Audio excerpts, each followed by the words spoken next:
सर्वमङ्गलमाङ्गल्ये शिवे स्वार्थ साधिके शरणे त्र्यंबके गौरी नारायणी नमोस्तुते।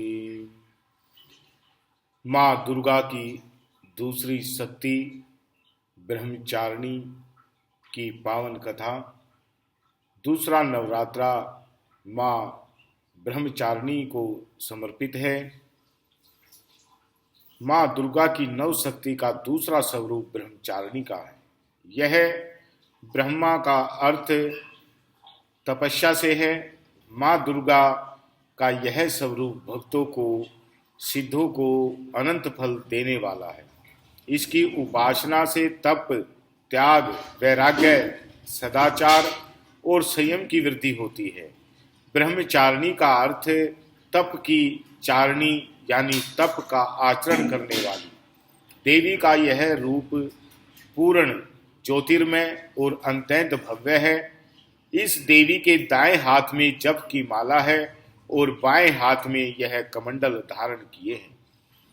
पूर्व जन्म में इस देवी ने हिमालय के घर पुत्री रूप में जन्म लिया था और नारद जी के उपदेश से भगवान शंकर को पति रूप में प्राप्त करने के लिए घोर तपस्या की थी। इस कठिन तपस्या के कारण इन्हें तपस्याचारिणी अर्थात ब्रह्मचारिणी नाम से अभिहित किया गया। 1000 वर्ष तक इन्होंने केवल फल फूल खाकर बिताए और 100 वर्षों तक केवल जमीन पर रहकर शाक व निर्वाह किया। कुछ दिनों तक कठिन उपवास रखे और खुले आकाश के नीचे वर्षा और धूप में घोर कष्ट सहे। 3000 वर्षों तक टूटे हुए बिल्व पत्र खाए और भगवान शंकर की आराधना करती रही। इसके बाद तो उन्होंने सूखे बिल्व पत्र खाना भी छोड़ दिए। कई हजार वर्षों तक निर्जल और निराहार रहकर तपस्या करती रही।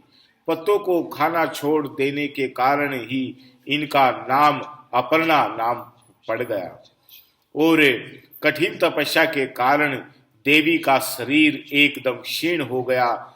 देवता, ऋषि, सिद्धगण, मुनि सभी ने ब्रह्मचारिणी की तपस्या को अद्भुत पुण्य कृत्य बताया, सराहना की और कहा कि हे देवी, आज तक किसी ने इस तरह की कठोर तपस्या नहीं की।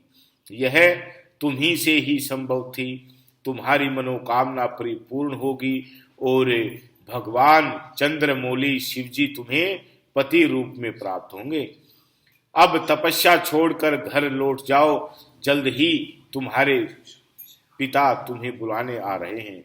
इस देवी की कथा का सार यह है कि जीवन के कठिन संघर्षों में भी मन विचलित नहीं होना चाहिए। माँ ब्रह्मचारिणी देवी की कृपा से सर्व सिद्धि प्राप्त होती है। दुर्गा पूजा के दूसरे दिन देवी के इस स्वरूप की उपासना की जाती है।